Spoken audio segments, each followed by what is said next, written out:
గుడిల పైన దాడులు కానీ అలాంటి అయినప్పుడు మీరు అలర్ట్ ఉంటారు పోయాడ ధర్నాలు ఇవన్నీ చేస్తారు. బీఆర్ఎస్ పార్టీ కేసీఆర్ గద్దె దించిందే బీజేపీ. రైతులను మోసం చేసింది, ఉద్యోగులను మోసం చేసింది, అందరిని మోసం చేసనే కొన్ని బీజేపీ పట్టించుకోవు. ఓ గుడి గుల కొడితే ఇదే భారతీయ జనతా పార్టీ కార్యకర్త రావాలి, ఇదే సంఘం కార్యకర్త రావాలి తప్ప హిందువులో ఉన్న పుట్టిన మీకు శరం లేకపోవచ్చు, కానీ మాకు శరం ఉంది కదా. నేను ప్రశ్నించేటోళ్ళని అనొద్దు, ఇంకోటి ఎందుకు ప్రశ్నించలేదని క్వశ్చన్ వేయాలి. ఇదే జూబ్లీస్ కాన్స్టిట్యున్సీలా ఒక 500 గజాలు ఇవ్వాలన్నటువంటి రేవంత్ రెడ్డి ఇవాళ ముస్లింలకు హిందువులకు సిగ్గు శరం ఉన్నదా? మీకు సోయుందా? ఎందుకు రేవంత్ రెడ్డి ఆ స్లోగన్ ఎందుకు తీసుకోండి? నోరో లేకపోతే మున్సిపాలిటీ మోరో అర్థం కాదు. లాగులు ఇప్పి తొండలేస్తా, ఈపులు పడగొడతా. ఇప్పుడు ఈ రాష్ట్రంలో ఉన్నటువంటి యువకుతో ఏమనుకోవాలి అంటే ఇట్లా గలీజు మాటలు మాట్లాడితే నాయకుడు కావచ్చు అనుకోవాలా, లేకపోతే ఇట్లా అడ్డమైన తిట్టు తిడితే మనం ముఖ్యమంత్రి కావచ్చు అనుకోవచ్చా? అవకాశం ఇస్తారు, కానీ నువ్వు ఎప్పుడైతే అవకాశాన్ని దుర్వినియోగం చేస్తావో నేను బండకేసి కొడతావు.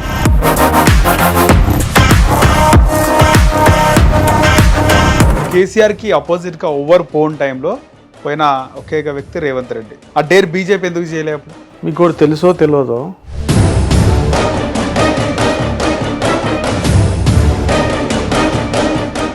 నమస్తే, వెల్కమ్ టు హిట్ టీవీ. నేను నరేష్. ఈరోజు మన హిట్ టీవీ స్టూడియోలో BJYM Telangana state official spokes person ఉద్యమకారుడు సతీష్ యాదవ్ ఉన్నారు. మాట్లాడదాం. నమస్తే సతీష్ యాదవ్ గారు. అన్న నమస్తే అన్న. బాగున్నారా? బాగున్నా. ఈ మధ్య బీజేపీ కార్యకర్తలుగా ముఖ్యంగా బీజేవైఎంకి ఏం పని ధర్నాలు ప్రొటెస్ట్ లాంటి ఏం చేయలే అనుకుంటే ఏం లేదనుకుంటా? ఎందుకు చేయట్లేమన్నా? బ్రహ్మాండంగా చేస్తా ఉన్నాం. పార్టీ కార్యక్రమాలు ఇస్తా ఉన్నారు, రెగ్యులర్ ప్రోగ్రామ్స్. అంటే గుడిల పైన దాడులు కానీ లేకపోతే ఇలాంటివి ఉంటాయి కదా, అలాంటి అయినప్పుడు మీరు అలర్ట్ ఉంటారు పోయాడ ధర్నాలు ఇవన్నీ చేస్తారు. అట్లా అది ఒక్కటే కాదన్న, ఈ తెలంగాణ రాష్ట్రంలో, ఈ దేశంలో ఏ ఇష్యూ జరిగినా ముందుండి కొట్లాడి సమస్యని పరిష్కరించే పార్టీ ఏదైనా ఉందంటే ఈ దేశంలో భారతీయ జనతా పార్టీ. దాంట్లో ఏం వెనుకపోయే సమస్య లేదన్నా. ప్రజల పక్షాలు ఉంటాం, దేవుళ్ళ పక్షాలు ఉంటాము, హిందువుల పక్షాలు ఉంటాము, ప్రజాస్వామ్య బద్ధంగా ఉంటాము. ఎక్కడ అన్యాయం జరిగినా దానికి అరికట్టే విధంగా మేము ప్రయత్నం చేస్తాం. అంటే గుడిల పైన దాడులు జరిగితే ఎక్కువ కనబడతారు. ఫస్ట్ వచ్చేది బీజేపీ, అందులో నో డౌట్. గుడిల పైన, ఆలయాల పైన రీసెంట్గా ఎన్నో జరిగినాయి, రకరకాల విధంగా విధ్వంసాలు అన్నీ కూడా జరిగినాయి. బీజేపీ ఫస్ట్ ఉంటుంది, కాషాయ జెండా ఉంది కాబట్టి. కానీ వేరే సమస్యలకు సంబంధించి బీజేపీ కంటే ముందు వేరే వాళ్ళు వెళ్ళిన తర్వాత బీజేపీ వెళ్తుంది. కొన్ని బీజేపీ పట్టించుకోవు, గుడిల కోసమే పట్టించుకుంటుంది, హిందుత్వం కోసమే ఎక్కువ పట్టించుకుంటుంది, వేరే సమస్యలను ఎక్కువగా పట్టించుకోదు బీజేపీ అని. లేదన్న, మీరు పొరపాటు పడుతూ ఉన్నారు. గతంలో బీఆర్ఎస్ పార్టీ కేసీఆర్ గద్దె దించిందే బీజేపీ.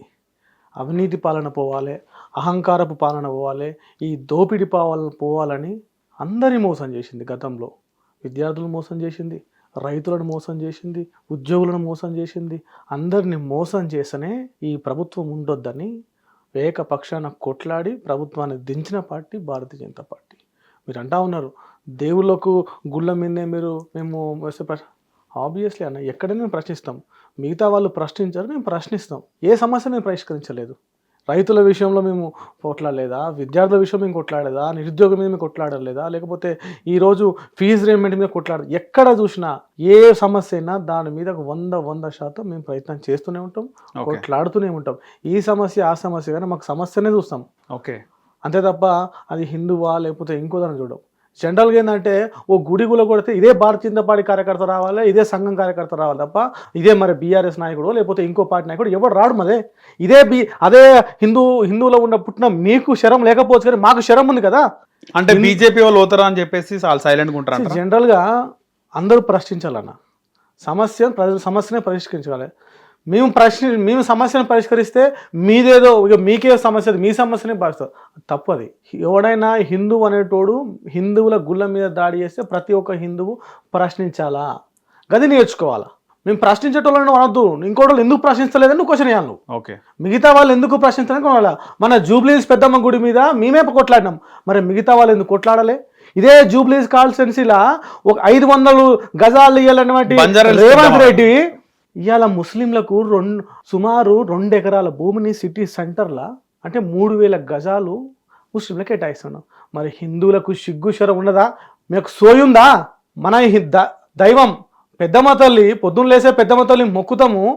మరి మనకి ఇవ్వాల్సినటువంటి 100 గజాలు ఇవ్వలేని రేవంత్ రెడ్డికి ముస్లింలకు 4,000. రేవంత్ రెడ్డి చెప్తున్నదా కాంగ్రెస్ అంటేనే ముస్లిమ్స్ అంటేనే కాంగ్రెస్ అని? అవును, మనకు సోయి ఉండాలి కదా. ఇవాళ కాంగ్రెస్ 100% అన్న కాంగ్రెస్ అంటేనే ముస్లిం అంటేనే ఎందుకు రేవంత్ రెడ్డి ఆ స్లోగన్ ఎందుకు తీసుకోండి? ఇప్పుడు ఒక స్ట్రాటజీ చూసుకుందాము.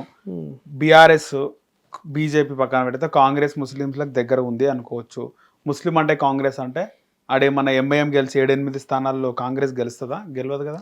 ఇప్పుడు రేవంత్ రెడ్డి గారు దిగజాడు రాజకీయాలు చేస్తాడు. ఎందుకు చేసిండంటారు అట్లా? ఎందుకు అంటే దిగజాడు రాజకీయాలు అంటే ఏదైనా మాట్లాడుతుంది, అది నోరో లేకపోతే మున్సిపాలిటీ మోరో అర్థం కాదు. ఏం మాట్లాడుతూ ఆయనకు తెలియదు. ఆ రోజు గడిస్తే చాలు ఎన్నైనా మాట్లాడతాడు. ఏది నోటికి ఏది వస్తుంది, ఆ నాలుకకు ఏది వస్తుంది, మరి అది మనం చేయగలుగుతామా చేయలేమా? మనం హామీలు ఇస్తే మనం చెప్పగలుగుతామా? ప్రజల్ని మోసం చేయడమే రేవంత్ రెడ్డి తెలుసు.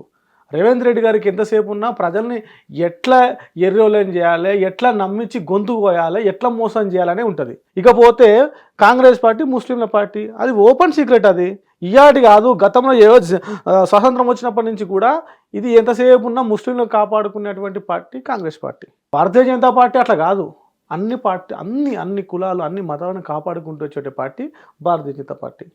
స్పెషల్గా మీరు ఏంటంటే కేవలం మీరు హిందువులకు కాదన్న, మా దాంట్లో కూడా మైనార్టీ మోర్చా ఉంటుంది, ఎస్టీ మోర్చా ఉంటుంది, అన్ని రకాల అందరి వర్గాలకు సంబంధించి ఒక మోర్చా ఉంటుంది. ఆ ద్వారా అందరు కొట్లాడతాం. దేశం మేము ఒకటి మేము దేశం అంటాం, వాళ్ళు కులం అంటారు, వాళ్ళు మతం అంటారు. మేము ఒకటే, మేము భారతదేశం కోసమే మేము కొట్లాడతాం. భారతదేశం ఔన్నత్యం కోసమే మా పార్టీ పనిచేస్తుంది. ఓకే. కానీ మీ ఎంపీ ధర్మపురి అరవింద్ ఊరికే రేవంత్ రెడ్డిని పట్టుకొని పొట్టోడు అని చెప్పి అని ఇవన్నీ మాట్లాడుతుంటే కరివేపాకు తీసేస్తున్నారు ఎందుకు? అది ఏమనుకోవాలా? పొగరు అనుకోవాలా లేకపోతే ఇప్పుడు అహంకారమా? ఇప్పుడు నరేష్ గారు ఏ దెబ్బకు ఆ దెబ్బతోనే కొట్టాలా. ఆయన ఏం కొట్టిండు దెబ్బ?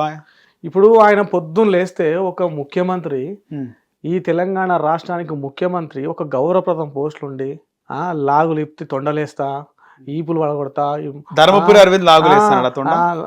రేవంత్ రెడ్డి గారు తొండలేస్తా కొడతా ఎవరినన్నాడు? ఎవరైతే ఆయన గగనేష్గా మాట్లాడో వాళ్ళందరూ అంటా ఉన్నాడు. అది భాషనా అంటే ఈ దేశం ఇప్పుడు ఈ రాష్ట్రంలో ఉన్నటువంటి యువకుతో ఏమనుకోవాలి అంటే ఇట్లా గలీజు మాటలు మాట్లాడితే నాయకుడు కావచ్చు అనుకోవాలా, లేకపోతే ఇట్లా అడ్డమైన తిట్టు తిడితే మనం ముఖ్యమంత్రి కావచ్చు అనుకోవచ్చా? అంటే మీరు ఏం సందేశం ఇస్తున్నారు? దానికి విరుగుడే ధర్మపురి అరవింద్ గారు ఆయన లెక్కనే సమాధానం ఇచ్చిండు. ఓకే. సో దాంట్లో తప్పు పట్టాల్సిన అవసరం లేదు. అంటే అన్నాడు అనుకోవచ్చు. ఎక్కువ టార్గెట్ చేసేది కేసీఆర్ ని, కేటీఆర్ ని, బీజేపీని ఎక్కువగా. కేటీఆర్ ని ఎవరు టార్గెట్ చేయట్లేరండి. అయిపోయింది. కేటీఆర్ రేవంత్ రెడ్డి విషయం, కేటీఆర్ అయిపోయింది. రేవంత్ రెడ్డి కూడా పని అయిపోయింది. 2.5 సంవత్సరాలు అయిపోయింది, ఆయన పని కూడా అయిపోయింది. ఆయన రేవంత్ రెడ్డి పని అయిపోతే బీఆర్ఎస్ వస్తుందని కూడా అనుకోవచ్చు. బీజేపీ ఎందుకు వస్తుంది? బీఆర్ఎస్ కూడా ఉంది కదా. ఇప్పుడు అన్న ఒకటి, గతంలో 10 ఏళ్ళు బీఆర్ఎస్ పార్టీని చూసారు, ఇప్పుడు 2.5 నుంచి కాంగ్రెస్ పార్టీ. కేసీఆర్ అన్న మీరే రావాలంటున్నారు కదా. ఎవరన్నారు? ఎవరు అనట్లేదు. కేసీఆర్ పోయిండ్రా అని చాలా మంది పండగ చేసుకుర్రు.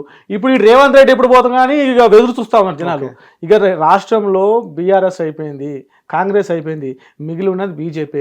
ఒక్కసారి భారతీయ జనతా పార్టీకి అవకాశం ఇస్తే బాగుంటుందని దేశం నరేంద్ర మోడీ గారిని చూసి ఇవాళ ముఖ్యంగా 18 ఏళ్ళ దాటిన యువకుల నుంచి 35 ఏళ్ళ యువకులు జంజీ ఏదైతే ఉందో వాళ్ళు పూర్తిగా భారతీయ జనతా పార్టీ వైపు ఉన్నారు, నరేంద్ర మోడీ గారి వైపు ఉన్నారు.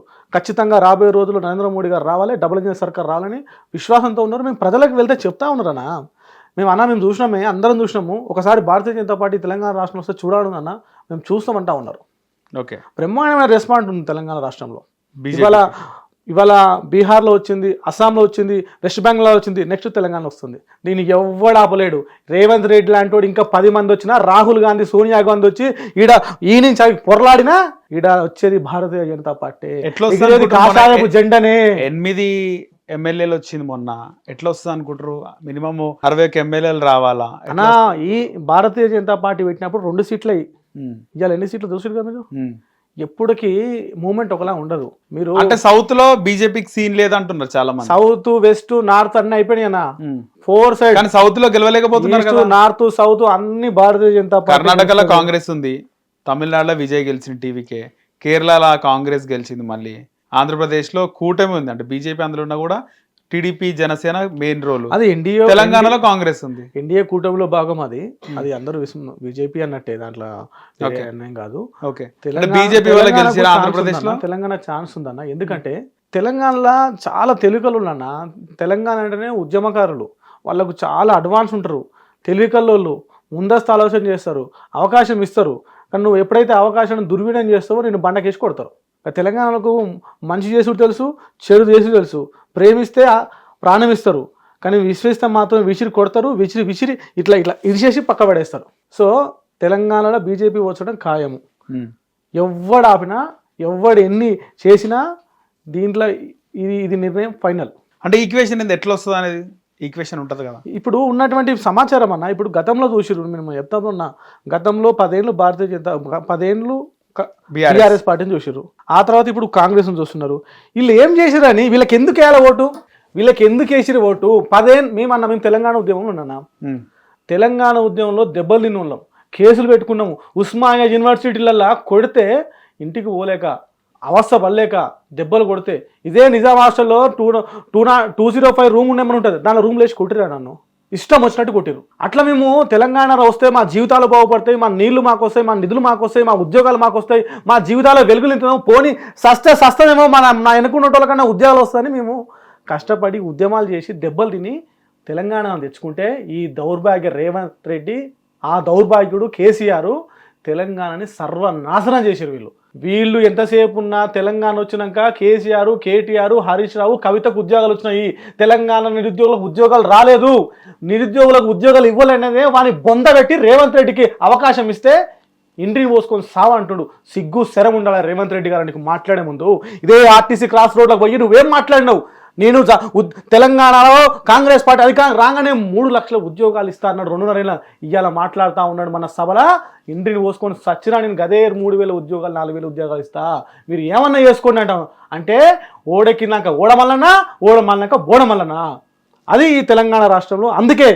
అందుకే భారతీయ జనతా పార్టీ రావాలి, తెలంగాణ నిరుద్యోగులకు ఉద్యోగాలు రావాలి, తెలంగాణలో ఉన్నటువంటి ఏదైతే ఉందో పూర్తిగా సస్యశ్యామలం కావాలి. అది కేవలం భారతీయ జనతా పార్టీతోనే సాధ్యం.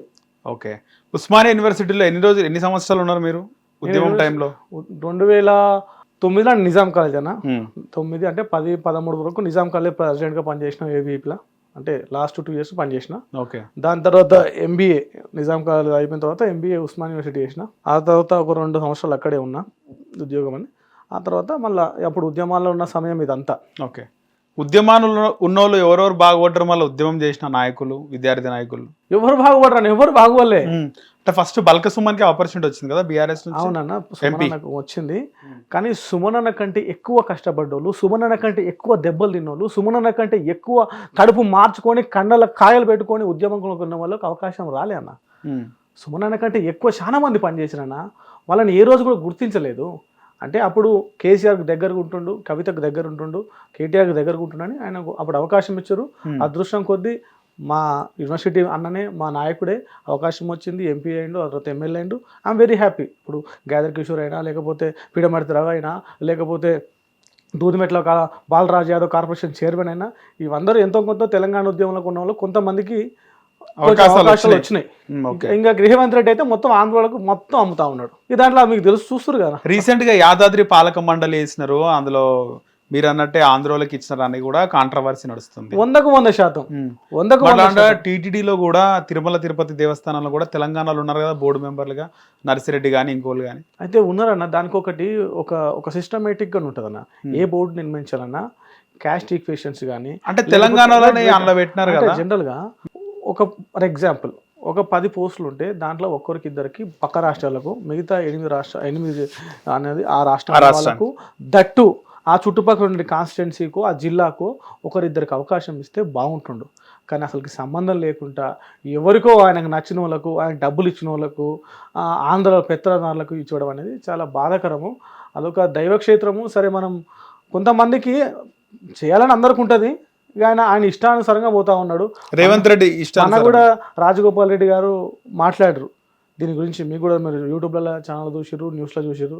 ఏం జరుగుతుందనేది వారు కూడా మాట్లాడారు. ఆ కాంగ్రెస్ పార్టీ నాయకులు వారే రేవంత్ రెడ్డి గురించి క్లియర్గా ఎక్స్ప్లెయిన్ చేస్తూ ఉన్నారు. మనం చెప్పని అవసరం లేదు. అంటే ఎమ్మెల్యేలకు కూడా తెలియదు, నల్గొండ ఎమ్మెల్యేలకి తెలియదని అంటున్నాను కదా. ఆలేరు ఎమ్మెల్యే కూడా ఆయనకు కూడా మెంబర్ ఇవ్వలేదని, ఎవరు అసలు దేవాదాయ శాఖ కొండ సురేఖకే తెలియదు మంత్రికి అని, అది వాళ్ళే అంటా ఉన్నారు కదా. నిజమే కాంగ్రెస్ అనిపిస్తుంది. పార్టీ బురద జల్లుతారు కాంగ్రెస్ మీద. 100% కదా. వాళ్ళైతే అబద్ధం చెప్పరు కదా. రాజగోపాల్ రెడ్డి అయితే అబద్ధం చెప్పరు కదా. ఆయన బహిరంగంగా మాట్లాడినాడు. ఆయన ఓపెన్ గా మాట్లాడతారండి. అందరిలాగా కాదు, ఆయన కొంచెం డిఫరెంట్ ఉంటాడు. ఏదున్నా ప్రతిపక్ష అంటే వాళ్ళకి చెప్పలేదనే కోపమేనా? చెప్పాలి కదా. జనరల్ గా ఒక దగ్గర మీ ఇంట్లో ఆ జిల్లాకు సంబంధించి నీకు గెలిపిస్తానికి ఆ నాయకులు కావాలి, నీకు ఓట్లు వేపిస్తానికి ఆ నాయకులు కావాలి, నీకు అన్నిటికీ వాళ్ళు కావాలి, అయిపోయినాక మాత్రం వాళ్ళు అవసరం లేదా అనేది వాళ్ళ క్వశ్చన్. అది వాళ్ళ అంతర్గతంగా మాట్లాడుకునేది. అది కార్పొరేషన్లు కూడా చాలా కార్పొరేషన్లు రెండో విడత ఉన్నాయని, చాలా కార్పొరేషన్లకి రేవంత్ రెడ్డి ఆయనకు సన్నిహితంగా ఉన్న వాళ్ళకి, గతంలో టీడీపీలో ఉన్న వాళ్ళకే పెద్ద పిటి వేసినాడు. ప్రాముఖ్యత, ప్రిఫరెన్స్ వాళ్ళకే ఇచ్చిండు అనేది ఏమంటారు దీనిపైన? ఇచ్చిరని చెప్పి టాక్ ఇచ్చిండు కదా, ఆబ్వియస్లీ ఇస్తాడు. ఇప్పుడు ఆయన గవర్నమెంట్ ఉన్నప్పుడు, ఆయన ముఖ్యమంత్రి అయినప్పుడు ఆయన నచ్చినోనికి ఇస్తా, ఇంకోనికి ఇస్తాడా? కాంగ్రెస్ కి కష్టపడ్డ వాళ్ళు అవన్నీ ఉత్తమ ముచ్చట్లనా? రేవంత్ రెడ్డి కాంగ్రెస్ పార్టీ రేపు ఇంకో పార్టీ కూడా పోతారు. రేవంత్ రెడ్డి మీ బీజేపీకి వస్తారేమో. రేపు బీజేపీలోకి వస్తే ఎవరు తీసుకోపోడు. ఇంకో పార్టీ బీజేపీ ఉంది ఇంకా అయిపోయింది. కాంగ్రెస్ బీజేపీ కవిత పార్టీకి పోతుండొచ్చు, లేకపోతే కవిత పార్టీ పోతాడేమో. కవిత పార్టీకి ఎందుకు పోతాడు? పోతాడేమో. దాని ఇంకో అవకాశం వస్తే అలా కూడా పోతాడు. రేవంత్ రెడ్డి గారు అవకాశవాది. ఆయనకు పార్టీ, ధర్మం, సిద్ధాంతం అవన్నీ ఏముండదు. మళ్ళీ మీ మోడీ ఎందుకు అన్నాడు అంటే, మీ నాయకుడు జనరల్ దేశ ప్రధాని మేరేసే జోడో అని ఎందుకు అన్నాడు? మేరేసే జోడో అనేది ఎందుకంటే, అంటే ఒక హాస్యాపదంగా మాట్లాడింది అది, దానికి అంత సీరియస్ కాబట్టి కాంగ్రెస్ వాళ్ళు ఫైర్ అవుతున్నారు. ప్రధాని కాబట్టి మేము ఏం అనలేదు, ఒక ప్రధానిగా ఉండి ఆ విధంగా మేరేసే జోడో అంటాడా? అదే ఆయన చెప్పింది కదా. ఇదేం బీజేపీలో నాయకులు లేరా? జనరల్ గా ఒక నవ్వుకుంటా నీతో మాట్లాడుతున్నానే చెప్పింది, దాన్ని అంత తీసుకుని వస్తున్నాను. బీజేపీలో ఏమన్నాడంటే, అక్కడ సందర్భం జరిగిన విషయం ఏంటంటే, మాకు ఆ నిధులు కావాలి, ఈ నిధులు కావాలి, ఇవన్నీ కావాలంటున్నావు కదా, మేము ఇచ్చేది ఇస్తాము, కానీ ఇంకా నువ్వు మనతో ఉంటే ఇంకెక్కువ నిధులు వస్తా అనుకుంటుందని ఒక చిన్న, అది చిట్ చాట్. అది దాన్ని మంచిగా ఉండడం మీద ఉండకపోవడం మీద ఖచ్చితంగా అభివృద్ధిలో సహకరిస్తారు. పరస్పరం నీకు చెప్పనా నరేష్ భాయ్, ఇప్పుడు తెలంగాణ రాష్ట్రంలో ఎక్కడన్నా తెలంగాణలో 31 జిల్లాలు తిరుగుదాం. ఇప్పుడు పోదాపా, ఏ జిల్లాకు పోదా, ఏదైనా డెవలప్మెంట్ ఉందో చూపి. ఏడన్నా ఉందో చూపి నాకు. ఏడా ఉంది? నేషనల్ సెంట్రల్ NHI రోడ్స్ తప్ప, NHI నుంచి వచ్చేటువంటి రోడ్స్ ఫండ్స్ కానీ, లేకపోతే సెంట్రల్ గవర్నమెంట్ నుంచి వచ్చేటువంటి ఈ పట్టణ అభివృద్ధి నిధులు కానీ తప్ప ఇంకా వేరే ఏమన్నా వీళ్ళు సొంతంగా ఏమన్నా బడ్జెట్ కేటాయించి ఈ ప్రాజెక్ట్ చేసిన ఒక్కరు చెప్పు. పక్క రాష్ట్రంలో కూటమి గవర్నమెంట్ ఉంది, ఆడ సన్నబియ్యం ఇస్తలేరు, మన దగ్గర సన్నబియ్యం ఇస్తున్నారు. దొడ్డు బియ్యాన్ని పాలు చేసి సన్నబియ్యం చేస్తున్నారు. అది ఒక్కటి చేసినట్టు కాదు కదా. దాంట్లో కూడా గ్రేటే కదా, సన్నబియ్యం ఇవ్వడం గ్రేటే కదా. దాంట్లో 80% ఇచ్చేది కేంద్ర ప్రభుత్వము, 20% మళ్ళీ ఆంధ్రప్రదేశ్ లో ఎందుకు ఇస్తలేదు? ఇస్తున్నాం, అక్కడ కూడా ఇస్తున్నారు. అక్కడ ఇస్తున్నాము. వీళ్ళు దానికి యాడ్ చేసి వీళ్ళు సన్న బియ్యం ఇస్తా ఉన్నారు, అంతే తప్ప ప్రభుత్వమే కదా ఆంధ్రప్రదేశ్ లో ఉంది కాదు. అర్థమైందా? వీడు అక్కడ ఇస్తా ఉన్నా, ఇక్కడ వీళ్ళు అదే చెప్తా ఉన్నారు. వీళ్ళు కొంచెం యాడ్ చేసి దానికి ఇస్తా ఉన్నారు, మొత్తం వీళ్ళే పెట్టమంటారు. మరి అంత ప్రజలు అంటే వచ్చే పథకాలేమో బీజేపీ సహకారం ఉందంటారు, రాని పథకాల గురించి మాట్లాడరు అంతే. ఇప్పుడు స్టేట్ గవర్నమెంట్ పథకాలు ఏమైనా ఉంటే చెప్పు నాకు. ఫ్రీ బస్ ఉంది కదా, చలామణి అవుతుంది, ఫ్రీ బస్సులు, ఫ్రీ కరెంట్ వస్తుంది అన్నా. నీకు ఒకటి చెప్పనానే, మాది నల్గొండ జిల్లా, నకరేకల్ కాన్స్టిట్యున్సీ.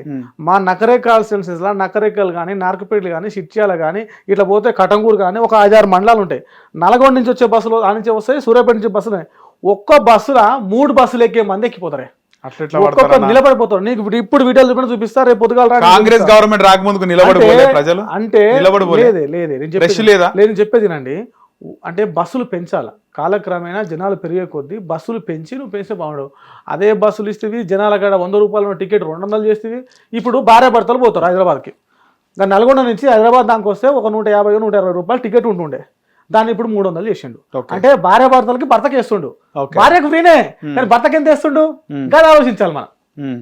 అర్థమైనా? అదనా భార్యాభర్తలు పోతున్నప్పుడు ఇంతమంది తెలివి మంత్రులు అంటే రేవంత్ రెడ్డి తెలివి కల్లోడు కాదు, జనాలను ముంచడంలో తెలివి కల్లోడు, జనాలను ముంచి వాళ్ళ ఆగం చేసిన తెలివి కల్లోడు. ఓకే, ఒకవేళ రేవంత్ రెడ్డి లేకపోతే కాంగ్రెస్ వస్తుండేనా?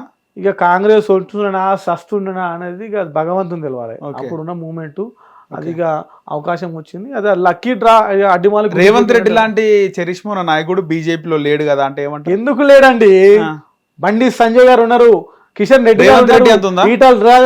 ఈటల రాజేంద్ర గారు ఉన్నారు, ధర్మపురి అరవింద్ గారు ఉన్నారు, ఏలేటి మహేష్ రెడ్డి గారు ఉన్నారు, ఒక్కొక్క నాయకుడు పైడి రాకేష్ రెడ్డి గారు ఉన్నారు. ఇలా ఒక్కొక్క నాయకుడు బ్రహ్మాండమైన నాయకుడు అండి, అద్భుతంగా మాట్లాడే నాయకులు, తెలంగాణ రాష్ట్రంలో పూర్తి అవగాహన ఉన్న నాయకులు, ఒక్కొక్కరికి ఒక చరిస్మా ఉంది. నీ లెక్క ఆ పార్టీ ఈ పార్టీ చూపుకుంటూ వచ్చిన నాయకులు కాదు మా నాయకులు. ఒకే పార్టీ నమ్మినోళ్ళు, ధర్మం కోసం సిద్ధాంతం కోసం ప్రాణమైన ఇచ్చేటువంటి నాయకులు భారతీయ జనతా పార్టీలో ఉన్నారు.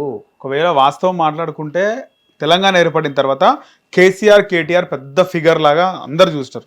ఇంకా ఆంధ్రప్రదేశ్లో అయితే చాలా మంది మనం కాల్ రికార్డింగ్ కూడా చూసినాం, కేటీఆర్ ఏమున్నా తెలంగాణ అంటేనే. అలాంటి టైంలో కేసీఆర్కి అపోజిట్గా ఓవర్ పోన్ టైంలో పోయిన ఒకేక వ్యక్తి రేవంత్ రెడ్డి అసెంబ్లీస్ నుంచి స్టార్ట్ చేసి మాట్లాడడం. ఆ డేర్ బీజేపీ ఎందుకు చేయలే అప్పుడు? మీకు కూడా తెలుసో తెలియదో, మీరు చూసిరో చూడలేదో, ఎవరు మాట్లాడారు? 5 మంది ఎమ్మెల్యేలు ఉండే బీజేపీ ఎమ్మెల్యే 2014లో. 2014 తర్వాత బీఆర్ఎస్ వచ్చిన తర్వాత ఏదైతే 10 ఏళ్ళు కేసీఆర్ పాలన జరుగుతున్నప్పుడు వాళ్ళకు అడ్డంగా నిలబడి కొట్లాడి ఇది భారతీయ జనతా పార్టీ. ఎవరి నాయకుడు? బండి సంజయ్ గారు తెలంగాణ రాష్ట్రం మొత్తం చాలా రోజుల తర్వాత పాదయాత్ర చేసి 2019 తర్వాత అది. అసలు రేవంత్ రెడ్డి ఏమున్నప్పుడు, రేవంత్ రెడ్డి టీడీపీలో ఉన్నప్పుడు రేవంత్ రెడ్డి కాంగ్రెస్ పార్టీకి రాలే. మీరు గమనించండి. మీరు ఎప్పుడు బండి సంజయ్ ఉన్నప్పుడా? మీరేదో 2014 అని చెప్పారు. 2014లో టీడీపీలో ఉండు, 2017లో కాంగ్రెస్ లోకి వచ్చిండు. 2014 రాలే, 2016 17 వచ్చిండు ఆయన. ఏ పార్టీలు ఉంటాయి? కేసీఆర్ అగైనెస్ట్ గా కొట్లాడిండు కదా.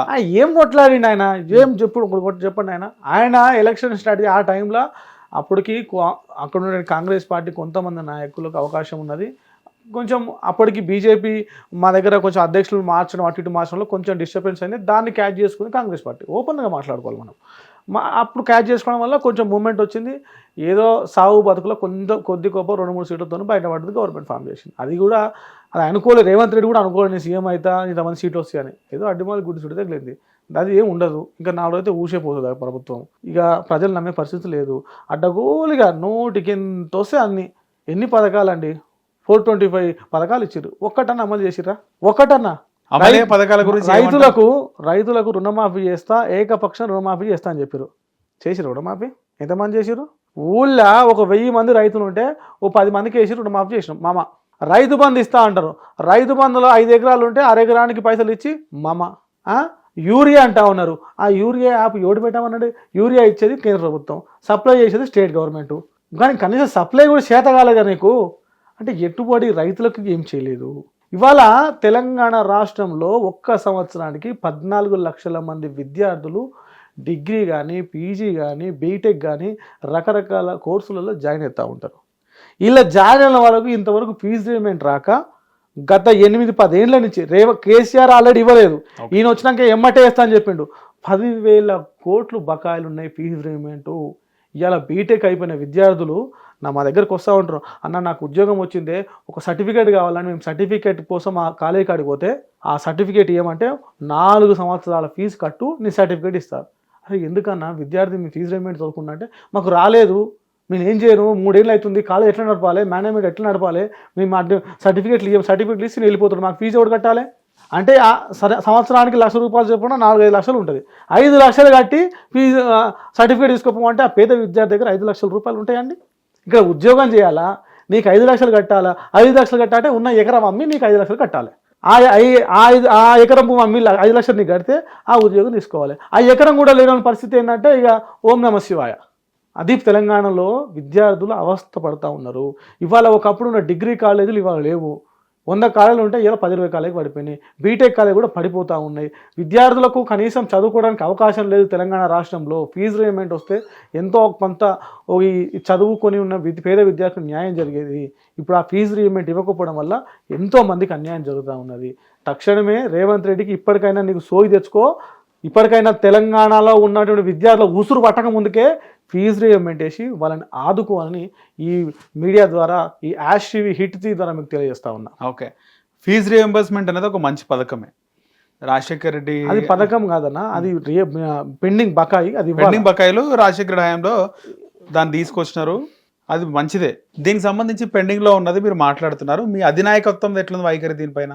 దీని మీద కొట్లాడుతూ ఉన్నాం కదా. మా భారతీయ జనతా పార్టీ యువ మోర్చా కూడా మన ఆర్టీసీ క్లాస్ రోడ్ బేటాయించి ఖచ్చితంగా ఇవ్వాలి, అయ్యకపోతే మేము ముక్కు వెండి వసూలు చేస్తాము, ఏ ఉద్యమానికైనా మేము వెళ్తామని బాజాప్తా అనౌన్స్మెంట్ చేసినాం. మేము ప్రయత్నం చేస్తూ ఉన్నాం ఆ విషయంలో.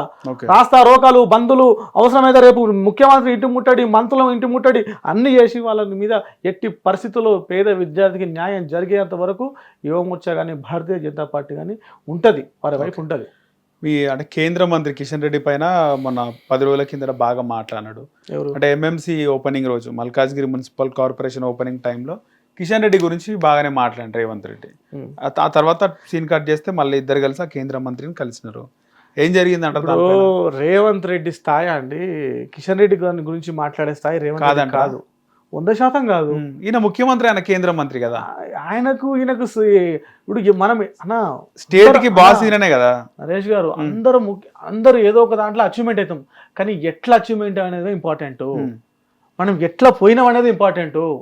నేను గొప్పని కావచ్చు, నువ్వు గొప్పని కాదు, గొప్పనయ్యే దశ ఎట్లా ఉండదని చూసుకోవాలా, అది ఒక్కటి ఆలోచించుకోవాలా. కిషన్ రెడ్డి గారు ఒక కార్యకర్తగా నమ్మిన ధర్మం కోసం, సిద్ధాంతం కోసం ఒకటే జెండా పట్టుకొని ఇవాళ తెలంగాణ రాష్ట్రంలో కాదు దేశంలోనే ఇన్స్పిరేషన్ నాయకుడు కిషన్ రెడ్డి గారు. మరి నువ్వు పూటకో పార్టీ, పూటకో మంచి, ఓటుకు నోటు కేసు, ఇటువంటి కేసులు పెట్టుకొని అక్రమ అడ్డదారు దొక్కుంటూ వచ్చినోడు నువ్వు కూడా కిషన్ రెడ్డి గారు రేవంత్ రెడ్డి దొరికింది కాబట్టి ఓటుకు నోటు కేసు గురించి మాట్లాడుతున్నారు. దొరకని వాళ్ళు ఎంతమంది ఉన్నారు? ఇగో నరేష్ గారు, దొంగే అంటారు, దొర అన్నాడు ఎవడు? నువ్వు ఇంకా 10 ఏళ్ళు నువ్వు ముఖ్యమంత్రి అయినా నువ్వు దొంగమే అంటారు, నేను దొరని ఎవరు అని అంటాడా? అన్నాడు, ఎవరు అన్నాడు? ఎందుకంటారు? నువ్వు దొంగమే కదా, నువ్వు ప్రూవ్ అయింది కదా, నువ్వు జైలు కూడా పోయినావు కదా. మరి దొంగన పోతే నువ్వు దొర, నువ్వు అదే దేవుడు నువ్వు అనాలా? ఓకే, అసలు అది ఏసీపీ కేసు అవుతుందా అట్లా ఓటుకు నోటిస్తే? ఏసీపీ యాంటీ కరప్షన్ అయ్యింది కదా, కేసు అయ్యింది. అంటే కరప్షన్ కిందకి వస్తుంది అది? అవును, కరప్షన్ కిందకి వస్తుంది కదా. ఒక మభ్య పెట్టి అవతలని కొనే ప్రయత్నం చేసినావు కదా, రాజ్యాంగబద్ధమైనటువంటిది కాదు కదా, అట్లా చేయదు కదా. నువ్వు ఒక ప్రజాస్వామ్యంలో ఉండి 10 మందికి చెప్పేటోడివి, నువ్వు అట్లా చేస్తే కరెక్ట్ కాదు కదా అది. ఆ టైంలో బీజేపీ కూడా చాలా ట్రై చేసింది రేవంత్ రెడ్డిని తీసుకోవడానికి, పార్టీలకు తీసుకోవడానికి. రేవంత్ రెడ్డి కంటే అంతకంటే మంచి వాళ్ళు ఉండే తెలంగాణ రాష్ట్రంలో, వాళ్ళ మీద ఫోకస్ చేస్తారు, రేవంత్ రెడ్డి మీద ఫోకస్ చేస్తారు. ట్రై చేసింది బీజేపీ చాలా తీసుకోవడానికి. అట్లా ఏం లేదండి. రైట్, రేపు భారతీయ జనతా పార్టీ గవర్నమెంట్ వచ్చే అవకాశం ఉంది అని మీరు అంటున్నారు. వస్తే ఎవరైతే ముఖ్యమంత్రి ఒకవేళ వచ్చింది? ఎవరైనా కావచ్చు అండి. భారతీయ జనతా పార్టీలో నేనైతా నువ్వైతా ఉండవు. ఇదేమన్నా కేసీఆర్ పార్టీ? తండ్రి పోతే కొడుకు, కొడుకు పోతే మనవడు అంటానికి. ఇది భారతీయ జనతా పార్టీ. ఎవరైనా కావచ్చు, నువ్వైనా కావచ్చు, నేనైనా కావచ్చు, ఎవరైనా కావచ్చు. దేశం పట్ల, ధర్మం పట్ల నిజాయితీ నిబద్ధత ఉన్న ప్రతి ఒక్క కార్యకర్తకి అవకాశం వస్తుంది. కానీ మీరే కొట్టుకుంటున్నారు కదా బీజేపీ. అవన్నీ ఊహాగలనట్లు ఏముండదు. బండి సంజయ్ కొడుకు ఇరికియడంలో ఇంకొక బీజేపీ ఎంపీ పనిచేసింది కీలకంగా. ఒక బీసీ ఎంపీ అని కూడా బయట అసలు చాలా పెద్ద ప్రచారం ఉంది, దాంట్లో వాస్తవం ఉందని కూడా మాట్లాడుతున్నారు. అట్లా ఏం లేదన్నా, మేమందరం లేదా బండి సంజయ్ టార్గెట్ చేయాల బీజేపీ ఎంపీలు? ఎవరు చేయలే. కొంతమంది బీఆర్ఎస్ కాంగ్రెస్ ఏదైతే కొంతమంది ఉన్నారో అది కావాలని ట్రాప్ చేసి ఇరికిచ్చింది. అది మీకు డే 1 నుంచి మీరు ఒకసారి చూస్తే అర్థమవుతుంది. అది ట్రాప్ చేయాలని కావాలని ఇరికిచ్చింది. అది బీజేపీ ఎంపీ పైన బీజేపీ నాయకుడే ఫ్లెక్సీలు వేసినాడు, అది ఉన్నది. పార్టీ కూడా సస్పెండ్ చేసింది వారిని. సస్పెండ్ బీజేపీ నాయకుడు బీజేపీ ఎంపీ పైన ఎవరో ఒకడు ఉంటారు కొంతమంది అతి ఎవరు చెప్పరు, అతి ఉత్సాహంతో ఏదో చేసిండు. అది అట్లాంటివి ఏదైనా ఉంటే ఎమ్మటే రామచంద్ర గారు ప్రెసిడెంట్ గారు ఎమ్మటే దాని మీద యాక్షన్ తీసుకున్నారు. వారు ఎమ్మటే బర్తరఫ్ చేసారు, తీసేసారు. Okay, so cockroach Janata party CJP పైన మీ కామెంట్ ఏంది? ఆ పార్టీ గురించి మాట్లాడే సమయం అది రాత్రి పోతారు, రాత్రి పోతుంది. వాటి గురించి కూడా మనం మాట్లాడే టైం వేస్ట్. ఫుల్ పబ్లిక్ వస్తున్నారు కదా ఇప్పుడు హైదరాబాద్ లో. దాంట్లో ఇన్స్టాగ్రామ్ లో నైట్ వైరల్ కొన్ని మిలియన్లు పోయింది. అవును, దాంట్లో ఉన్నది ఎవడా అంటే పాకిస్తాన్, ఆఫ్ఘనిస్తాన్, పక్క దేశాల ముస్లింలే ఉన్నారు. దాంట్లో హిందువులు ఎవడ ఉన్నాడు? దాంట్లో మీరు ఎంక్వైరీ దాంట్లో ఫాలో అని కొట్టి చూడండి. ఎవడు ఉండండి దాంట్లో ఏదో అవుతుందని పెట్టినాడు. ఆడు నైట్ రాత్రి మ్యాజిక్ చేస్తాడు, మళ్ళీ తెల్లగా కనపడాడు. ఇదంతా అట్లాంటి వాటికి పుట్టకులాగా వస్తుంటాయి పోతుంటాయి. అట్లాంటి పరిగణ తీసుకోవాల్సిన అవసరం లేదు. ఏం అసలు పట్టించుకోరంటారు. కొడుతురు కదా మీ బీజేపీ వాళ్ళు పోయి ఎక్కడంటే అక్కడ ఏది పడితే అది మాట్లాడితే ఊకోం కదా. జైపూర్ లో కొట్టిరు. సిస్టమ్ ఇప్పుడు రాజ్యాంగబద్ధమైన ఉన్నప్పుడు అవకాశం అందరికి ఉంటుంది, కానీ మాట్లాడే భాష కూడా కరెక్ట్ ఉండాలి కదా. అది ఉల్లంఘించినప్పుడు నచ్చినప్పుడు ఇంకోరుకున్నప్పుడు అవుతుంటాయి అవి. ఓకే, అంటే చాలా మంది మీ హిందూవాదులు అంటే బీజేపీ వాళ్ళు ఏమంటున్నారు అంటే ఇది కాంగ్రెస్ కి ఒక అనుబంధ సంస్థ సిజేపీ అని అంటున్నారు, నిజమేనా? కావచ్చు. అంటే బీజేపీకి అగెనెస్ట్ వస్తే కాంగ్రెస్ అనుబంధ సంస్థనా? అసలుకి రాహుల్ గాంధీ 100 ఏళ్ల చరిత్ర కాంగ్రెస్ పార్టీ అంటారు కదా. నిన్నగాక మొన్న వచ్చిన ఇన్స్టాగ్రామ్లో పుట్టిన కాక్రోచ్ పార్టీని పోయి ఈయన ఇండియా కూటమి కలుపుకుంటారట. అంటే ఎంత దిగజారిపోయిందో కాంగ్రెస్ పార్టీ ఆలోచన చేయండి. ఇప్పుడు బీజేపీని ప్రశ్నిస్తే యాంటీ నేషనలిస్ట్ అంటారా? అన్నయ్య, భారతదేశంలో ఎవరైనా ప్రశ్నించవచ్చు. మళ్ళీ సిజేపీని యాంటీ నేషనలిస్ట్ అని ఎందుకు అంటున్నారు? అంటే ప్రశ్నించాలి, కానీ ఆ ప్రశ్న అర్థవంతంగా ఉండాలి. ఆ ప్రశ్న ప్రజాస్వామ్యబద్ధంగా ఉండాలి. లేదా అర్థవంతంగా లేదా? వాళ్ళు నైటు ఇన్స్టాగ్రామ్ నైటు ఎప్పుడు అందరు అయినాక 10-11 గంటలకు వస్తారు, టక టక టక టక అన్ని పెడతారు పేజీలో. అది తెల్లారకల్లా మళ్ళీ ట్రోల్ అయితే మళ్ళీ ఆ తెల్లార కనుమరుగైపోతుంది. రాత్రి పూటన పెడతారు, రాత్రే వస్తారు. అది కాకరోజులు ఎప్పుడు వస్తాయి? రాత్రి చీకట్లు వస్తాయి, అందరు అయినాక మూర్లంగా వస్తాయి. ఇట్లా మళ్ళీ తెల్లారి లేచే ముందు 5 గంటలకు సప్పుడు కానీ మళ్ళీ పోతే మూర్లకు పోతాయి. ఇది కూడా అంతే, నైట్ అట్లా. ఓకే, నైట్ టైంలో వస్తాయి అంటారు.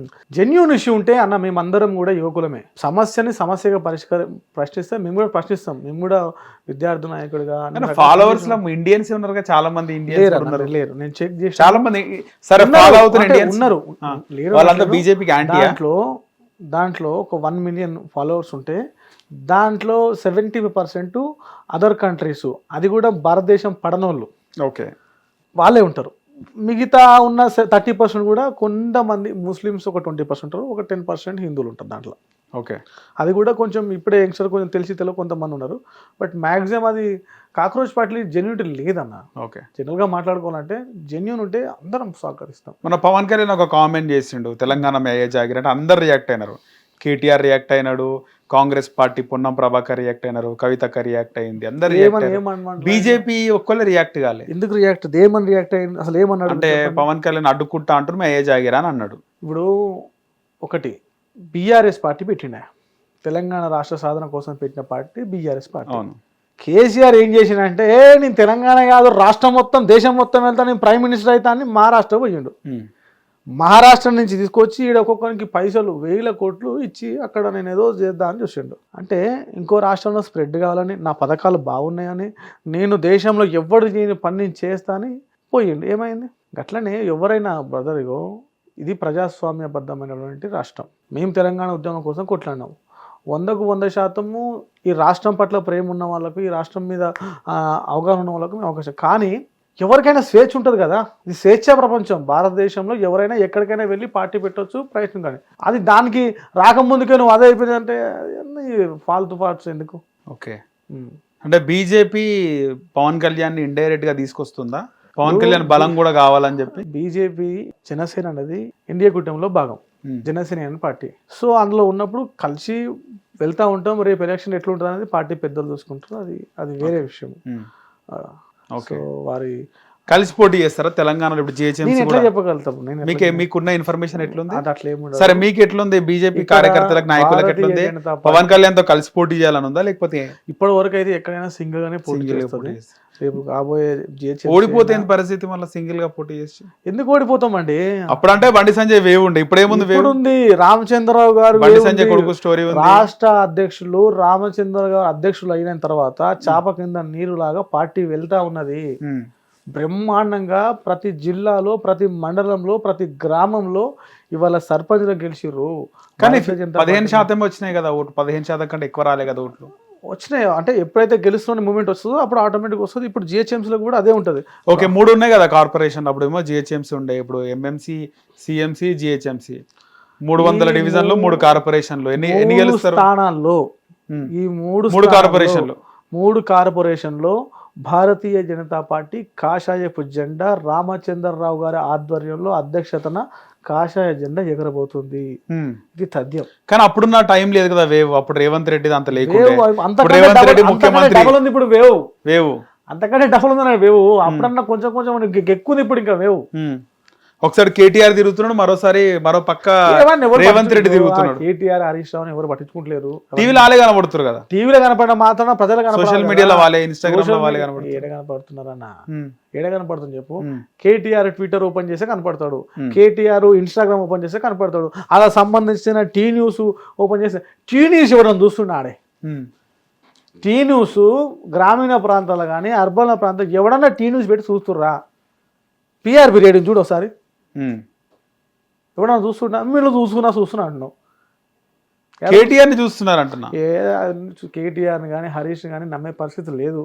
ఆల్రెడీ అవకాశం ఇచ్చారు 10 ఏళ్ళు. మీరు ఏం చేసిర్రు అని 10 ఏళ్ళు? మాకు బీజేపీ అపోజిషన్ పార్టీ అని రేవంత్ రెడ్డి అంటున్నా. బీఆర్ఎస్ కూడా అదే అంటుంది బీజేపీ అని. మీకు అపోజిషన్ ఎవరు మరి? ఇప్పుడు ఎవరు లేదు, మాకు మేమే ఉన్నాం. బీజేపీ వస్తుంది ఇక్కడ. కాంగ్రెస్ పార్టీ ఉన్న బీఆర్ఎస్ అంటే లేదండి, అది వదిలిపెట్టండి. ఇప్పుడు ఉన్న కాంగ్రెస్ పార్టీనే. కాంగ్రెస్ పార్టీ అధికారం ఉంటే దాన్ని గద్దె దింపడమే మా లక్ష్యం. ఖచ్చితంగా దింపుతాం. ఆ దిశగానే కేంద్ర నాయకత్వం కానీ రాష్ట్ర నాయకత్వం కానీ పనిచేస్తూ ఉన్నది. ఇప్పుడు మీరు ఒకసారి గమనించండి, 2021 తర్వాత ఇప్పటి వరకు నోటిఫికేషన్ రాలేదు. ఒక ఉస్మానియా యూనివర్సిటీకి 100 కోట్లు ఇవ్వాలా? అట్లా పార్లమెంట్ యూనివర్సిటీ, మహబూబ్నగర్ యూనివర్సిటీ, లేకపోతే మహాత్మా గాంధీ యూనివర్సిటీ, ఒక్కొక్క యూనివర్సిటీకి ఎంత ఫండింగ్ చేయాలి? ఇంతవరకు ఇవ్వలేదు. ఇవాళ అన్ఎంప్లాయ్మెంట్ 2021 తర్వాత ఇప్పటి వరకు నోటిఫికేషన్ లేదు. నిరుద్యోగులు ఇవాళ కళ్ళ కాయలు పట్టుకొని కడుపు మార్చుకొని కారం పొడి తిని దిల్షునగర్లో, ఉస్మాన్ యూనివర్సిటీలో, లేకపోతే ఆర్టీసీ క్రాస్ రోడ్లో నిద్ర కాసి రాత్రి పగలు చదువుతా ఉన్నారన్న. కనీసం వాళ్ళ మీద నీకు కనికరం ఉంటే, వాళ్ళ మీద నీకు ఏమైనా చేయాలంటే కానీ నోటిఫికేషన్లు ఇవ్వండి అన్న. వచ్చే ఉద్యోగాలు కూడా ఇవ్వట్లేదు. ఇవాళ పోలీస్ అకాడమీలో 20,000 ఉద్యోగాలు ఉన్నాయని నువ్వే అంటావు, 16,000 ఉద్యోగాలు నువ్వే అంటావు. ఇవన్నీ అదే 5,000 వేస్తా, లేదా ఇంటిని వేసుకొని సావు అని నువ్వే అంటావు. ఎట్లా మాట్లాడవద్దు అవుతుంది నీకు ఆ మాటలు? నీకు ఒక కొడుకు ఉంటే ఆ కొడుకు హైదరాబాద్కి వచ్చి ఈ ఉస్మాన్ యూనివర్సిటీలో చదువుకుంటే అన్నం లేకుండా, కనీసం నిద్ర లేకుండా, కళ్ళకు ఒత్తులు వేసుకొని జుట్టు ఊసిపోయి ఇంటికి పోలేక, పెళ్లి చేసుకోలేక ఉస్మాన్ యూనివర్సిటీలో చదువుకుంటే నీకు తెలిసేది ఆ బాధ. నీకు తెలియదుగా నువ్వు దొరవు, నీకు 100 ఎకరాల భూస్వామి, నీకు ఆ బాధ తెలియదన్నా. తెలిస్తే నీకు ఆ బాధ ఎంట్లో తెలిసేది నీకు. ఒక్కసారి దిల్షునగర్ ఆ రూమ్లో పోయి చూడన్నా. ఎలక్ట్రిక్ కుక్కర్లో పెట్టి గ్యాస్ కూడా తెచ్చుకునే పరిస్థితిలో ఎలక్ట్రిక్ కుక్కర్లో పెట్టుకొని తింటే ఆ ఓనరు ఎలక్ట్రిక్ బిల్ పెట్టొద్దు అంటాడు, వెళ్ళిపో అంటాడు. రూములల్లా నాన్ బోర్డర్గా హాస్టళ్ళల్లో ఉండి ఇప్పుడన్నా 20 ఏళ్ళ నుంచి చదువుతా ఉన్నారన్న. ఉస్మానియా యూనివర్సిటీ తెలంగాణ రాకముందు నుంచి చదువుతురన్న. ఇప్పటివరకు ఉద్యోగాలు రాలేదన్న. ఎవరికి రాలేదన్న ఉద్యోగాలు. కేసీఆర్కి వచ్చింది, కేసీఆర్ కుటుంబానికి వచ్చింది, రేవంత్ రెడ్డికి వచ్చింది, రేవంత్ రెడ్డి అన్నదమ్ములకు ఉద్యోగాలు వచ్చాయి. కానీ ఇప్పటి వరకు నిరుద్యోగులకు ఉద్యోగాలు వచ్చినాయన్న? ఉద్యమకాలు చచ్చిపోయారు. ఇప్పటికన్నా 20 ఏళ్ళు ఇప్పటికి ఇంటికి పోలేకపోతున్నాను. జిల్లాలో గ్రామీణ ప్రాంతాలు వచ్చి అమ్మా నాయనా నేను ఉద్యోగం వచ్చినాకనే ఇంటికి వస్తానని వచ్చినటువంటి విద్యార్థులకు ఇప్పటివరకు న్యాయం జరగలేదన్న. ఖాళీలకు జాబ్ క్యాలెండర్ రిలీజ్ చేస్తారని నమ్మి ఓటేసారు అక్కడ రేవంత్ రెడ్డికి. జాబ్ క్యాలెండర్ లేదు, నోటిఫికేషన్. 2034 వరకు నేనే ఉంటా అంటుండ్రు రేవంత్ రెడ్డి. అంటాడన్నా, మస్తు అంటాడు. ఆయన అన్నదానిలో అది కాదు కదా, అన్నిసార్లు కాదు కదా. ఏదో ఒకసారి అయినంత మాత్రం నేను ఉంటాను. ఎట్లా అవుతావా? నువ్వు ఎవరికి న్యాయం చేసావని అవుతావు? నువ్వు పిఆర్స్ ఇస్తున్న ఉద్యోగులకు గప్పటి నుంచి గదే జీతం వస్తుంది, ఇచ్చినవా? నువ్వు ఉద్యోగులకు న్యాయం చేయలేదు, నిరుద్యోగులకు న్యాయం చేయలేదు, రైతులకు న్యాయం చేయలేదు, విద్యార్థులకు న్యాయం చేయలేదు.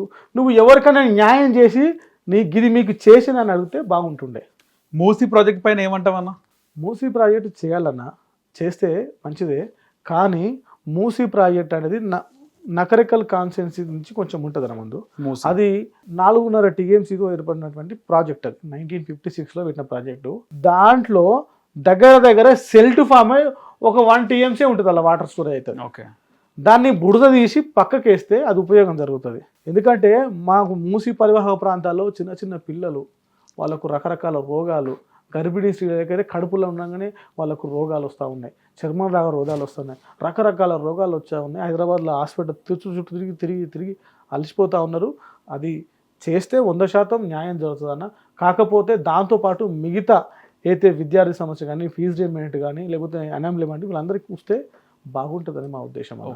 మూసీ ప్రక్షాళన చేస్తా అంటాడు రేవంత్ రెడ్డి. ఎట్లయినా కూడా చేయాలి కదా, చేస్తే మంచిదే కదా, చేస్తే మంచిదే. రీసెంట్గా చూసిండొచ్చు, ప్రశ్న రావణ్ 4 సార్లు బెయిల్ వచ్చింది, 5వ అరెస్ట్ చేసి రిమాండ్కి పంపించారు. ఇప్పుడు ప్రశ్న రావణ్ మాట్లాడాడు. ఎక్కడ మాట్లాడాడు? ఒక అంబేద్కర్ గారి స్టేజ్, దళిత క్రిస్టియన్ల సభ. అయితే వినండి, అక్కడ మాట్లాడిన సందర్భమే, ఆ మాట్లాడిన వేదిక ఏంటంటే డాక్టర్ బాబాసాహెబ్ అంబేద్కర్ అంటే మాకందరికి దేవుడు ఆయన. కానీ ఆ వేదిక కూడా కాదనుకుంటుంది. లే, అదే వేదిక, దేవుడు ఆయన గురించి మాట్లాడాలి, రాజ్యాంగం గురించి మాట్లాడాలి, దాని గురించి మాట్లాడాలి. కానీ అక్కడ అంబేద్కర్ ముసుగులో క్రిస్టియానిటీ అనే ఒక మతాన్ని పెంచే విధంగా అక్కడికి వచ్చి ఏది పడితే అది మాట్లాడతావా? బట్టలు ఇప్పి కొడతా, అది కొడతా, ఇది కొడతా, అరే బొరే ఎగురే, అది మాట్లాడే సంస్కారం అన్న? నీ ఇంకో వేదిక ద్వారా మాట్లాడు నువ్వు ఓ మైకి పెట్టో నువ్వు ఇంకో దగ్గర మాట్లాడు నీకు అంత ఉంటే. కానీ ఒక అంబేద్కర్ని అభిమానించే నాయకులని కించపరిచే విధంగా సబ్బండ వర్గాలు ఒక దేవునిలా భావించేది అంబేద్కర్ అన్న. మరి అలాంటి అంబేద్కర్ మహనీయుడు మా దేవుడు అనేటువంటి ఆ సభలో అంత గలీజ్గా విమర్శిస్తారా? కరెక్ట్ కాదు కన్నా. నువ్వు మాట్లాడే అర్హత ఉండదు, కానీ దానికి లిమిట్స్ ఉంటాయి. ఆ లిమిట్స్లో మాట్లాడితే బాగుంటుంది. సో ఇప్పుడు ఆయన ఒక ఆధ్యాత్మిక వారి గురించి, రాధామోహన్ గారి గురించి మాట్లాడాడు. ఆయన గురించి మాట్లాడుతూ ఉన్నాడు, పవన్ కళ్యాణ్ గురించి మాట్లాడుతూ ఉన్నారు. మాట్లాడే సంస్కారం ఉంటుంది కదా, ఏది పడుతుంది మాట్లాడితే ఊకోం కదా. దానికి ఒక పద్ధతి ఉంటుంది. విమర్శన కూడా ఒక పద్ధతి ఉంటుంది. ఆ పద్ధతి ప్రకారం మాట్లాడితే ఎవరేమన్నారు, ఇష్టం వచ్చినట్టు నోటికి ఎంత వస్తే నాలుక కోసి పండబెడతాం మేము. ఏది పడుతుంది మాట్లాడితే. ఇంకోరిని కించపరిచే విధంగా మాట్లాడితే మేము ఊకోమన్నా, ఎవరం ఊకోము. తెలంగాణ ఆంధ్రప్రదేశ్ కాడికి ఊకున్నాం, కానీ తెలంగాణ అయితే మాత్రం ఈడ్చిచ్చి కొట్టేటోళ్ళం మేము.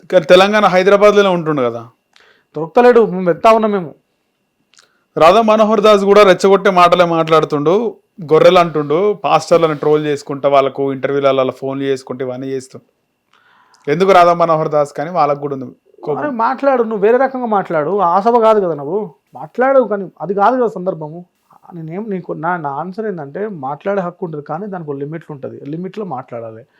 ఆ లిమిట్లో మాట్లాడే ఇంకోటి ఆ వేదిక కూడా అది కాదు. వేరే వేదిక మాట్లాడే తరికతో మాట్లాడు. ఓకే, 100% పవన్ కళ్యాణ్ ఇండియాకి 100% కరెక్టే చేసింది. ఇంకా 10 సార్లు కూడా జైలు వెళ్ళాయండి, తప్పలేదు. సో మీరు కూడా చూసుకుంటే మీ పొలిటికల్ కెరియర్ ఫస్ట్ నుంచి బీజేపీనా అన్న? సంఘం అన్న, ఆ తర్వాత ఏబీపీలో మేము నిజాం కాలేజ్ ప్రెసిడెంట్గా పనిచేసిన, ఆ తర్వాత ఉస్మాన్ యూనివర్సిటీ ప్రెసిడెంట్గా బాగా కన్వీనర్గా పనిచేసిన, ఆ తర్వాత తెలంగాణ ఉద్యమంలో విద్యార్థి చేసి రాష్ట్ర కన్వీనర్గా పనిచేసిన, ఆ తర్వాత యువ మోర్చాలో రాష్ట్ర అధికార ప్రతినిధిగా పనిచేస్తున్నా. ఇప్పుడు యువ మోర్చాలో ఉంటా ఉన్నాం. ఎప్పుడు కూడా మేము నమ్మిన సిద్ధాంతం, ధర్మం, కాషాయపు జెండా, భారతీయ జనతా పార్టీ కోసమే డేవ నుంచి ఉన్నాం మేము. మీరు నకరేకల్ నియోజకవర్గం? నకరేకల్ నియోజకవర్గం. ఓకే, ప్రాతినిధ్యం అక్కడ నుంచేనా, నకరేకల్ నుంచేనా? ఇక అవకాశం అన్నా రేపు ఫ్యూచర్లో డీలిమిటేషన్ ఏమైనా అవకాశం ఇంకేదైనా ఉంటే. హైదరాబాద్ ఏమైనా మాకు వ్యక్తిగతంగా నేను ఏదో ఎమ్మెల్యే కావాలనో ఎంపీ కావాలనో కాదన్నా. నా ప్రాంతం బాగుండాలి, ధర్మం నిలబడాలి, కాషాయపు జెండా ఎగరాలి. కాషాయపు జెండా ఎగిరితే న్యాయం జరుగుతుంది, సబ్బండ వర్గాలకు న్యాయం జరుగుతుంది, మాకు రావాల్సిన నిధులు మాకు వస్తాయి. మా నియోజకవర్గము దగ్గర చాలా వెనుకబడిన నియోజకవర్గం అన్న. వెనుకబడిన నియోజకవర్గము ముఖ్యంగా మా దగ్గర రకరకాల కంపెనీలు, పొగ, కాలుష్యం ద్వారా రకరకాల మంది ఇబ్బంది పడుతూ ఉన్నారు. వాటన్నిటిని నిర్మూలించి, ఇంకోటి ఇప్పుడు ఎవరైనా రాహుల్ గాంధీ, సోనియా గాంధీ, ప్రియాంక గాంధీ ఆర్టీసీ క్రాస్ రోడ్కి వచ్చి ఒక అనౌన్స్మెంట్ చేశారు. వీళ్ళు ఏం చెప్పారంటే, ఎక్కడైతే తెలంగాణలో ఎక్కడైతే కంపెనీలు ఉంటాయో అక్కడ లోకల్ వారికి 75% రిజర్వేషన్ ఇస్తానని ఒక హామీ ఇచ్చారన్న. 75% అంటే నకరేకల్ కాన్స్టిట్యున్సీలకు ఉండొచ్చు, లేకపోతే మునుగోడు కాన్స్టిట్యున్సీ కావచ్చు, లేకపోతే పక్కన ఉన్నటువంటి నల్గొండ కాన్స్టిట్యున్సీ కావచ్చు. ఏ నియోజకవర్గం అయినా ఆ మండలంలో ఉన్న కంపెనీలు ఉంటే అక్కడే ఉన్న వరకు, ఎందుకంటే ఆ కంపెనీ ద్వారా పొగ పిలుస్తాం, ఆ పంపిణీ ద్వారా వచ్చేటువంటి నీళ్ళు కాలుష్యం, భూమి కాలుష్యం, హెయిర్, గాలి కాలుష్యం, అన్ని రకాల కాలుష్యం మొత్తం కనీసం అక్కడ వాళ్ళకి ఉద్యోగాలు వస్తే ఆ కుటుంబాలు బాగుపడతాయి అనుకున్నాం. కానీ ఇవాళ అది మర్చిపోయా ఉన్నారు. ఎందుకంటే లోకల్ రిజర్వేషన్ రావాలన్న, ఆ రిజర్వేషన్ కనుక జీవో కనుక తీసుకొస్తే చాలామంది తెలంగాణలో నిరుద్యోగులకు అవకాశం దొరుకుతుంది, ఉద్యోగాలు అవకాశం దొరుకుతాయి. హైదరాబాద్కి పోయి, బెంగళూరు పోయి, ఎక్కడికో పోయి ఉన్న 40,000 50,000 ఉద్యోగం చేసేబట్టి ఇంటి పట్టనే ఉండి 15,000 ఉద్యోగం వచ్చిన సాలని కొనుగోలు చాలా మంది ఉన్నారు. కానీ వాళ్ళకి ఇయ్యరు. ఎవరినో తీసుకొస్తారు, మళ్ళీ ఆంధ్రలో మళ్ళీ ఇంకోనో తీసుకొస్తారు, మళ్ళీ ఆడబెడతారు. మళ్ళీ గతంలో ఏంటంటే ఇప్పుడు అదే జరుగుతుంది. ఇంకా ఫ్యూన్ ఉద్యోగాలు, లేకపోతే ఊకేటోళ్ళు ఇంకో ఉద్యోగాలు మాకుంటాయి. కొంచెం హయ్యర్ ఏది ఉన్నా వేరే వాళ్ళకి ఇస్తాడు, అక్కడ తీసుకొచ్చి ఇక్కడ ఇస్తాడు. నేనేమంటానంటే ఇక్కడోళ్ళకు కూడా ఏదైతే రిజర్వేషన్ జీవో వాళ్ళకి తీసుకురాగలిగితే తెలంగాణలో ఉన్నటువంటి వాళ్ళకు, తెలంగాణలో కంపెనీ ఉన్న వాళ్ళకు, ఆ చుట్టుపక్కల ఉన్న వాళ్ళకు ఉద్యోగాలు దొరికితే చాలా వరకు నిరుద్యోగత అనేది ఒక సమస్య తగ్గుతుంది. దాని ద్వారా కూడా కొంచెం నిరుద్యోగ సమస్య తగ్గుతుందని నా ఒపీనియన్. ఫైనల్గా బీజేపీ మొన్న జూబ్లీహిల్స్ ఎలక్షన్స్లో మీరు కూడా పనిచేసినారు బీజేపీకి. లంకెల్ దీపక్ రెడ్డి అభ్యర్థి. ఆ లంకెల్ దీపక్ రెడ్డి ఆడ ఎప్పుడు బీజేపీ ఇతర పార్టీలు ఎంత మెజారిటీతో గెలుద్దామని చూస్తుంటే బీజేపీ మాత్రం ఎంత మెజారిటీతో ఓడిపోవాలని చూస్తుంది అని మీ రాజా సింగే కామెంట్ చేసినాడు. జూబ్లీహిల్స్ నియోజకవర్గంలో మెజారిటీ ముస్లింలు ఉన్నారు, బీజేపీకి పడ్డ ఓట్లు 5,000. మీకు మాట చెప్పాలి, ఎందుకు మీరు అక్కడ ఓట్లన్నా సంపాదించుకోలేకపోయినా? అయితే మీకు చిన్న ఎగ్జాంపుల్ చెప్తా. జూబ్లీహిల్స్ కాన్ఫరెన్స్ లో మొత్తము 4,32,000 ఓట్లు ఉన్నాయి. అర్థమైంది కదా? దాంట్లో 3 లక్షల పైచీలు ముస్లింల ఓట్లు. రైట్, 3 లక్షల పైచీలు ముస్లిం ఓట్లు. ఒక 89,000 ఓట్లే హిందువులే ఓట్లు దగ్గర హిందువులు ఉంటాయి.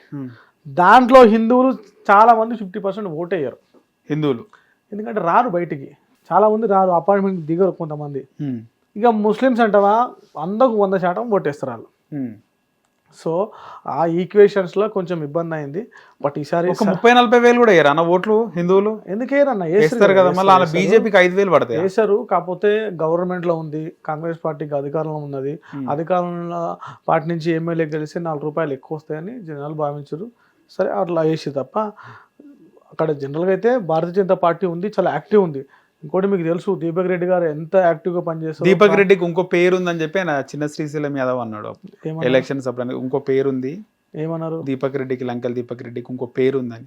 ఆయన ప్రజాసేవకుడు, ఆయన ప్రజా నాయకుడు. ముందు పడ్డ ఓట్లు కూడా పడలే కదా మొన్న బై ఎలక్షన్స్ లో. పడ్డాయి, అదే బై ఎలక్షన్ ఈక్వేషన్స్ లో కొంచెము అది అంటే గవర్నమెంట్ లో ఉన్నది.